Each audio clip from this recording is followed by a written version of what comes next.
Oui, bon écoutez, bonjour à tout le monde. Désolé de ne pas faire un live cette fois-ci, donc il n'y aura pas de commentaires directs.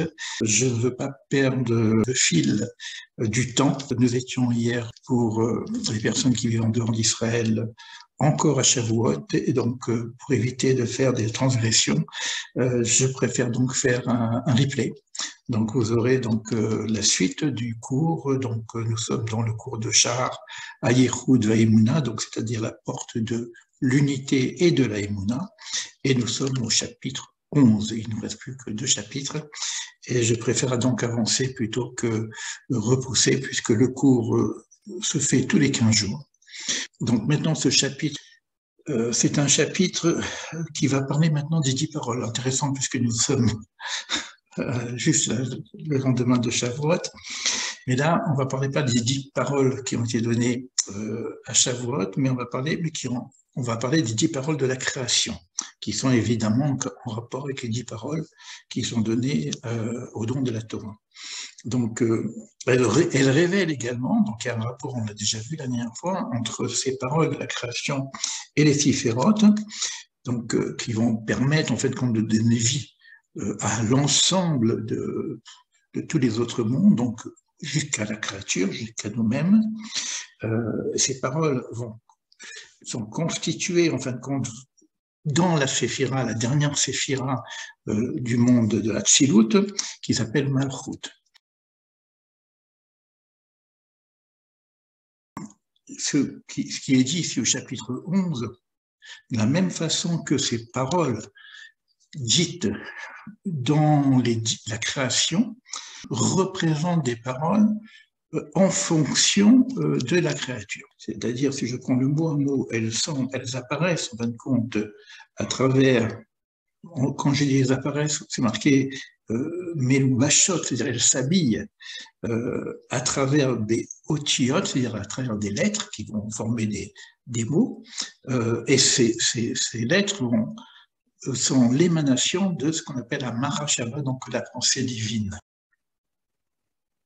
Je supporte ici que Rabbi Shneur Zalman veut nous montrer qu'il y a un certain niveau qui se fait donc la pensée, donc on n'a pas encore la parole, n'est pas saisissable. On va commencer à saisir des éléments, donc de comprendre un petit peu quelque chose, dès que nous avons des mots formés de lettres, en tout cas dès que nous avons une parole. Et là, dans le cadre de notre enseignement, l'acte, c'est-à-dire l'action proprement dite, serait du point de vue de l'influx divin qui arrive à notre monde, une parole. Je reprends le texte ici en hébreu. Azai mit la béchette, donc on dit qu'on habille, ça s'habille. Midata Chesed, si je prends du point de vue de l'arbre des séphirotes dans la Tzilut, la midat, c'est-à-dire la séphirote Chesed, Vegam otiyot à Mahashava, donc les lettres qui sont dans la pensée, vont s'introduire dans le dibour. Beotiot à dibour. Donc, on voit le passage, c'est quelque chose d'un peu complexe, parce qu'on n'a pas idée de ce passage, comment la pensée divine se manifeste en parole. C'est quelque chose qui n'est pas accessible pour nous, qu'on n'a pas accès à cette volonté première, mais on a accès au résultat de la volonté, et tout cela va s'exprimer par les paroles, et on va avoir accès au résultat du projet divin, c'est-à-dire la pensée de la création, à travers les 10 paroles de la création qui nous ont été données dans la Torah. Il reprend la même idée par rapport à la créature, qu'il a une pensée de bonté vis-à-vis de son prochain. Et ben, cette idée qui est dans sa pensée doit s'exprimer soit par un acte, comme le tzedaka, ou sinon même par une parole de bonté, tout simplement. Et c'est la même chose qui se passe du point de vue du Créateur. Et cela s'appelle Nikra Gilouy Ze Amachshava Peulazo Beshem Ma'amar Ve Tsiruf Otiyot. C'est-à-dire, c'est donc un gilouï, c'est-à-dire une révélation, quelque chose qui était caché dans la pensée se révèle par donc un dévoilement, et cette action est appelée parole, c'est-à-dire par la combinaison des mots. Là, on voit ici plus que les mots, on pourrait même dire, hein, Tsérouf, Otiot, c'est carrément la combinaison des lettres qui vont former des mots.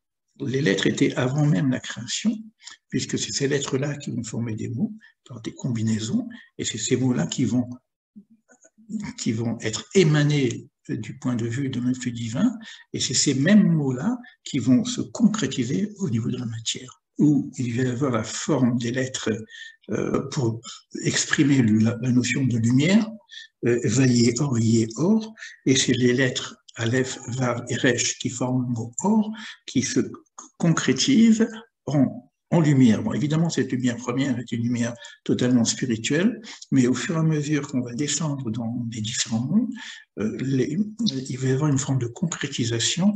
C'est la difficulté que nous avons au niveau même de notre propre compréhension, notre propre saisissement, c'est le passage de l'immatériel au matériel. Et en tout cas, on commence par prendre des éléments qui sont totalement immatériels, comme la lumière, qui va se présenter à nous sous une forme de lumière spirituelle, et progressivement on arrivera, là ce sera donc ici le 4e jour, à une lumière physique lorsque le soleil, la lune seront créés avec toutes les étoiles, etc. C'est extrêmement important que ce que dit ici le texte, c'est que ces mots n'ont rien à voir avec notre pensée ou notre propre parole, puisque ce sont des mots qui vont être les supports de la création. Donc, il y aurait peut-être quelque chose qui se joue au niveau de l'humain, mais pas au point de dire, quand je sors le mot, la chose apparaît. Ça, c'est une première chose. Ensuite, au niveau de la Torah, c'est tout l'enseignement sur les lettres que vous trouvez aussi dans nos vidéos, c'est que ces mots premiers de la Torah sont les constituants eux-mêmes, c'est comme un peu les atomes de la matière. Si je dis, par exemple, on a parlé de Or, mais les lettres Aleph, Vav et Resh sont les atomes, on pourrait dire les constituants, l'essence même de la lumière. Si je prends le mot Maïm, le même, le Yod est le même, eh ben, c'est ça qui est la composition de l'eau. Rien à voir avec ce que je peux dire eau. On pourrait dire H2O par exemple. H2O, ça correspondrait un peu plus à ce que nous entendons par Maïm. Donc c'est intéressant qu'il y ait deux M aussi. Bon, on n'est pas dans ce détail-là, mais il faut voir que ces lettres-là, c'est un peu comme les constituants chimiques de la matière. Donc c'est vraiment l'essence même de la matière. On va dire qu'H2O, c'est l'essence matérielle de l'eau, alors que Maïm, c'est l'essence spirituelle de l'eau.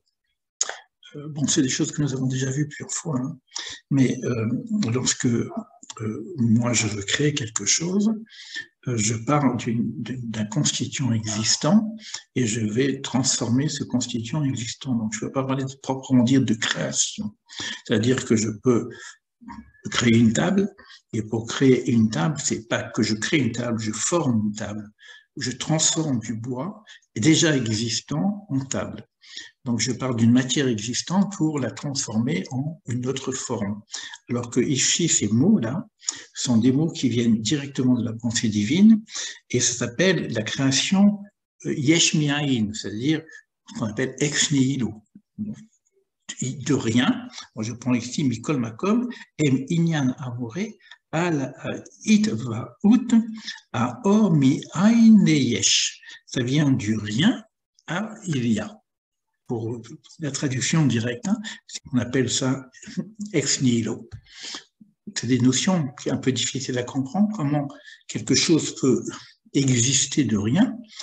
Ce Hein en question, on le voit par ailleurs, c'est pas tout à fait rien, puisque c'est le rien, c'est le Ein Sof. On pourrait parler d'une structure immatérielle qui serait de l'ordre du divin, mais c'est cette structure-là qui va par la notion d'émanation, arriver à une concrétude par la parole, par les mots, jusqu'à la réalisation matérielle de notre monde. Il va maintenant diviser cela en deux formes, comme s'il y a plusieurs mondes, hein, mais il va y avoir deux catégories dans les mondes. Donc on va essayer de comprendre un petit peu cette notion de ces deux structures singulières au niveau des mondes. Alors donc, il y a une structure de monde qui s'appelle Almin Setimin Dela Idgalian, c'est de l'araméen, hein, c'est-à-dire un monde totalement caché qui ne se révèle pas, c'est-à-dire de la force de la pensée divine qui est cachée. Tout ce qui nous est révélé, c'est la parole. Donc la pensée elle-même, qui est dans Hachilut, nous est cachée. De la même façon que l'homme, quand il s'exprime, nous avons accès à la parole, mais avant cette parole, il y avait une pensée. Et ce qu'il y a, pour le divin, évidemment, il y a une relation directe entre la pensée et la parole, et on sait que pour l'homme, c'est pas tout le temps de la même façon, mais quoi qu'il en soit, l'idée, c'est que la pensée est cachée, mais la parole donc est révélée. Alors, la notion de révéler maintenant, je parle en araméen, on l'appelle Almin de Idgalian, les galoutes, on va dire ça comme ça, qui est le monde révélé, qui sont créés et qui vont recevoir la vie par la mise en évidence de ces forces et de ces émanations cachées. Donc, émanations cachées, c'est-à-dire que le monde d'Achilut est caché, mais donc, quand on va parler, il y a, on va dire, 4 mondes, on a déjà fait pour ça, Achilut, Beria, Yetzira et Assia. Mais quoi qu'il en soit, au niveau de ce qu'on pourrait donc accéder, au niveau de ce qui peut être révélé, c'est à partir de la Beria, c'est-à-dire à partir de la création. Ce qui est au-dessus est caché, et ce qui est en dessous, c'est-à-dire les 3 mondes qu'on appelle Bia d'ailleurs, les 3 mondes inférieurs, eux sont de l'ordre de la révélation, et c'est ce qui va nous être donné à étudier, et parce qu'elles sont accessibles à notre niveau. Alors, tout à l'heure, on avait parlé au niveau de la pensée des lettres sacrées. Sacrées, c'est-à-dire séparées en même temps. Donc, quand on ne connaît pas vraiment, qui vont se révéler, donc cette émanation cachée va se révéler par ce qu'on appelle les lettres de la pensée, et quand elles apparaissent à l'évidence, afin de vivifier le monde qui est révélé. D'où tout l'enseignement que nous connaissons sur, on pourrait dire les lettres de vie, tout simplement, hein, parce que c'est les lettres révélées, alors qu'il faut, chaque fois qu'on étudie une lettre, vous avez beaucoup de vidéos là-dessus, hein, donc aussi bien dans la chaîne que dans d'autres enseignements. Chaque fois qu'on étudie une lettre, c'est-à-dire elle a déjà une forme, elle a déjà une expression, à part le Aleph où il n'y a pas de son, mais quoi qu'il en soit, donc on a déjà quelque chose, mais il faut savoir que ces lettres, elles sont émanées d'un monde où on n'a pas la consistance du sens profond de cette lettre. Donc il y a une partie cachée et une partie révélée. J'espère que c'est clair pour vous. Termes-là qu'on retrouvait dans les paroles, dans la Torah, etc. Je vais le prendre ici en hébreu. Nikraot Beshem Ma'amarot. Donc c'est ce qu'on appelle ça, c'est la notion de parole, Ma'amar, parole divine, mais également Dibour.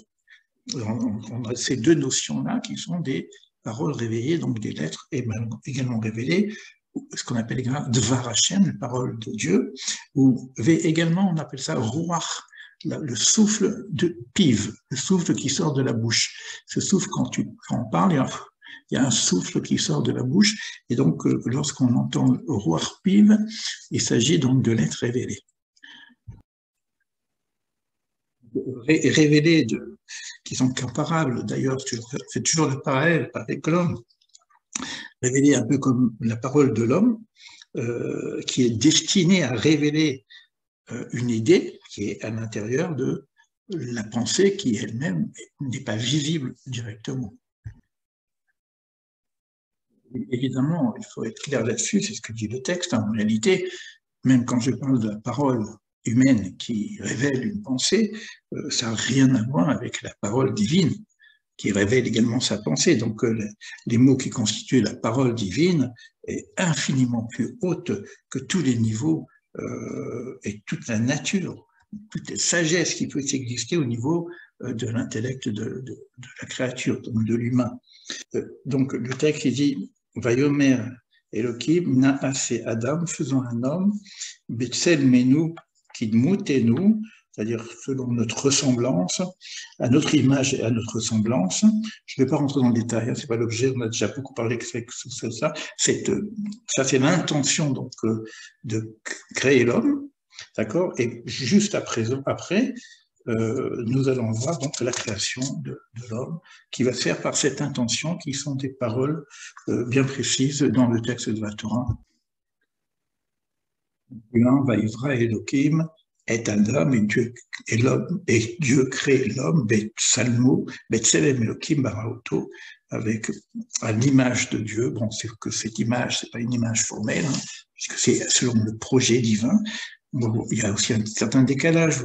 Vous avez peut-être entendu qu'il manque un mot, mais bon, c'est pas l'objectif ici. Et puis vous allez voir plus tard dans le texte lui-même que l'homme va être fait à travers par la terre, et le souffle divin, c'est dans le chapitre 2, où on a à nouveau la notion de création de l'homme. C'est comme si on pose des intentions, et puis ces intentions se manifestent progressivement dans notre nature, c'est dans la matière proprement dite. Évidemment, on a fait beaucoup d'un texte à travailler, complètement sur ces notions-là, mais quoi qu'il en soit, cette notion de Tselem Elohim, de ressemblance, c'est-à-dire qu'il va y avoir une certaine sagesse, une certaine capacité de penser, de réfléchir chez l'homme au niveau intellect, et puis dans la deuxième partie, il y aura ce qu'on appelle donc Vaïpar Be'apav Nishmat Chaim. Donc ça, c'est extrêmement puissant comme terme, même il insuffle dans ses narines une âme de vie. Donc c'est de quoi il s'agit. Bon, ça demande beaucoup de détails. Donc quoi qu'il en soit, on a déjà ici une préfiguration de l'homme tel qu'il devrait être, puisqu'on va voir qu'il y aura des chutes par rapport à ça, au niveau de cette ressemblance, ce parallèle entre le divin et l'homme. Bon, ce qui est intéressant dans ces notions-là, c'est-à-dire qu'on pourrait réfléchir, je ne vais pas le faire, c'est pas l'objet puisqu'il n'en parle pas ici, mais on pourrait réfléchir sur le constituant par les termes qui sont exprimés de l'homme, c'est-à-dire la forme qui est donnée au niveau de la création, c'est-à-dire ces notions de ressemblance, d'image, qui sont que donc le projet divin tel qu'il est pour l'homme, cette notion de souffle qui est insufflée, qui s'appelle l'âme de vie, Nishmat Chaim. Si on rentre dans le texte, vous voyez que c'est des notions qui vont manquer quelque part. Et après, il va y avoir la chute, c'est-à-dire cette capacité spirituelle qui est donnée à l'homme ici, puisqu'il aurait presque une capacité de création lui-même, puisque c'est lui qui va nommer les choses, il voit les choses. Et il arrive à connaître le constituant de l'essence spirituelle de la chose. Donc, il est donné un pouvoir énorme. Évidemment, c'est ce pouvoir-là, cette capacité que nous allons perdre dans ce qu'on appelle la chute de l'homme. C'est pas l'objet du développement qui est donné ici. En tout cas, pour l'instant, je ne l'ai pas encore vu. Hein. Mais bon, ça fait partie des cours qu'on a déjà partagés, qu'on pourrait éventuellement un jour revoir de façon bien détaillée. Les termes exprimés dans la notion de la création, c'est un cours qui est pour lui-même, on va dire ça comme ça. Parce que dit le texte ici, que ces paroles et ce souffle céleste sont la source de la sagesse et de l'intelligence au sein de l'âme d'Adam, donc on parle du premier homme, qui portait toutes les âmes des sages futurs. Le texte, c'est que cette potentialité qui était dans l'homme dépassait de loin tous les anges de service. Je ne sais pas comment expliquer les choses parce que les mots n'existent pas vraiment. Quoi. Moi, j'ai pas Dès qu'on arrive à notre monde-là, les mots ne peuvent pas expliciter ce qui se passe au niveau de la pensée divine. Mais quoi qu'il en soit, comme ça vient de cette pensée divine, la parole humaine, l'intelligence humaine, la capacité de connaître l'essence de toute chose, c'est rien à voir avec le divin, mais ça n'a rien à voir avec l'ensemble des créatures, même rien à voir avec les anges eux-mêmes. Évidemment, on a perdu ce niveau-là, tout simplement. Mais ça veut dire en même temps, si on a perdu par rapport à la chute, c'est un petit peu ça l'exil. J'ajoute, hein. Et c'est peut-être ça notre aspiration au retour à l'Éden, au retour aux sources. Retrouver cette capacité. Alors de temps en temps, on a quelques capacités comme ça chez l'être humain, son intuition, des choses comme ça, mais bon, il faut imaginer que vous prenez toute forme, même la prophétie, etc. Vous prenez la prophétie, vous la multipliez par 1 million, vous avez à peu près l'idée de ce qu'était l'homme avant la chute, quoi. Une petite note qui est notée justement à ce sujet-là. Donc, selon le Sha'ar Gilgulim du Harizal, ça s'appelle la porte des Gilgul, ça peut se traduire par incarnation, mais bon. Gilgul, c'est une forme de renouvellement de l'être, quoi.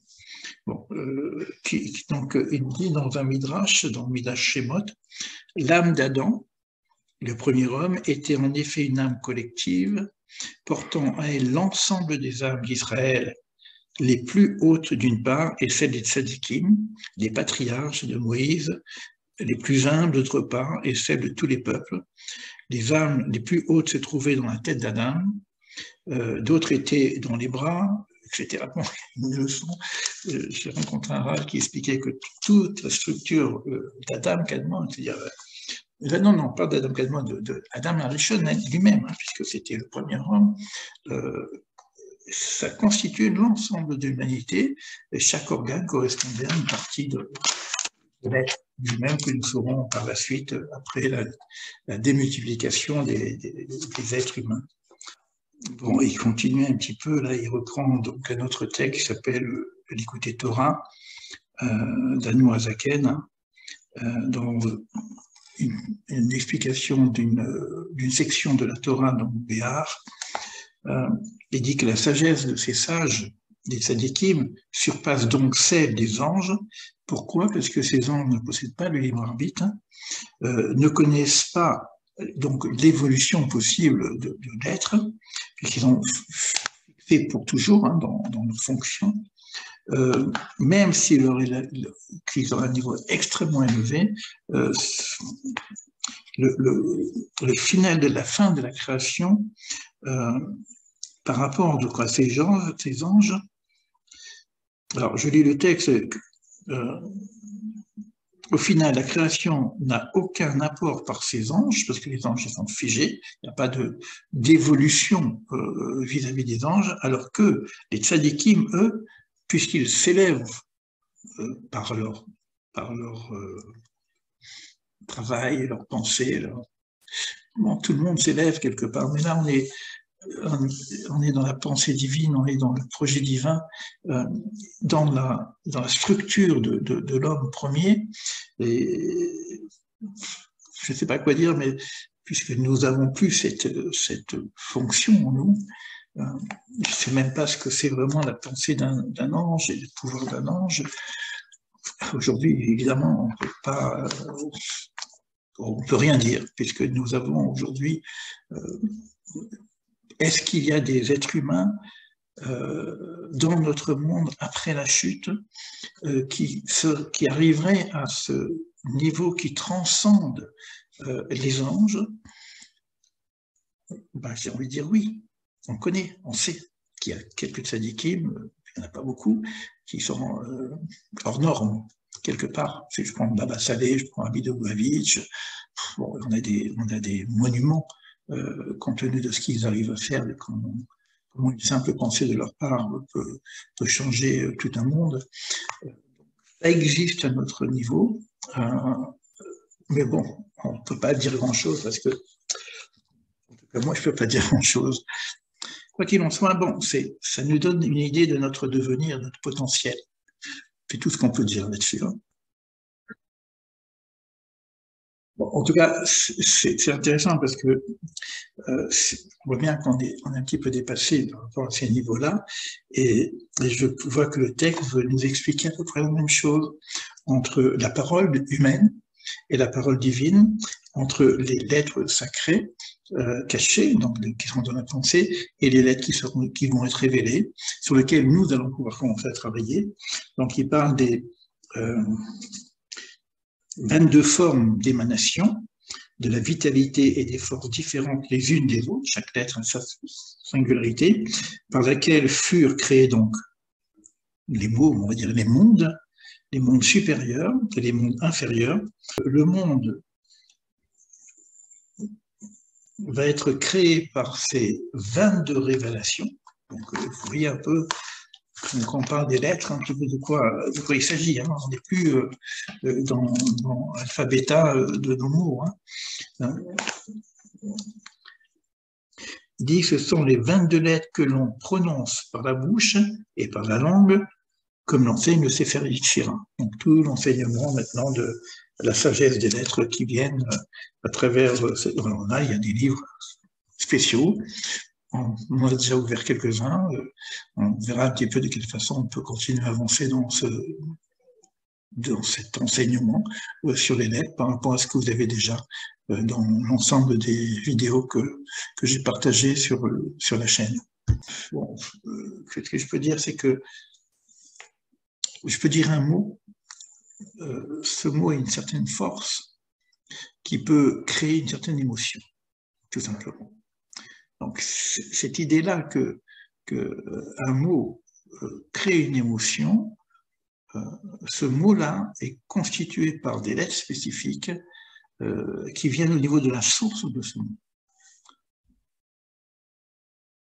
La note continue un petit peu qui dit, comme l'expliquait la première partie du Tanya au chapitre 20, Rabbi Shneur Zalman soulignait alors à quel point une seule parole a le pouvoir de transmettre le savoir, puisqu'on transmet par la parole, l'émotion, réalisant ainsi un changement durable en celui qui la reçoit. Quelqu'un qui reçoit une bonne parole, il y a peut-être une transformation chez lui. Quelqu'un qui reçoit une mauvaise parole, il y a aussi une transformation. C'est intéressant parce que ça me fait penser à un cours que j'ai écouté d'un grand sage. Je ne sais pas, son nom ne me rappelle plus, on l'appelle Yenika, un homme merveilleux qui a une connaissance incroyable. Des questions lui ont été posées. Au lieu de rentrer dans une métaphysique extrêmement complexe, etc., il disait qu'est-ce qui est l'essentiel aujourd'hui pour que le monde aille un peu mieux. Et il a dit la bonne parole. Il faut éviter le lachon hara. Il y a un texte entier qui s'appelle Shmirat Lachon, Shmirat Lachon, le gardien de la parole. On n'a pas idée comment une parole peut détruire, comment une mauvaise parole peut influencer et celui qui écoute, et celui qui parle, et celui dont on parle. Bon, voilà pourquoi pas simplement parce que les mots ont un sens, et ce sens crée une émotion, mais également que les mots sont constitués de lettres, et les lettres sont une émanation de l'Esprit divin.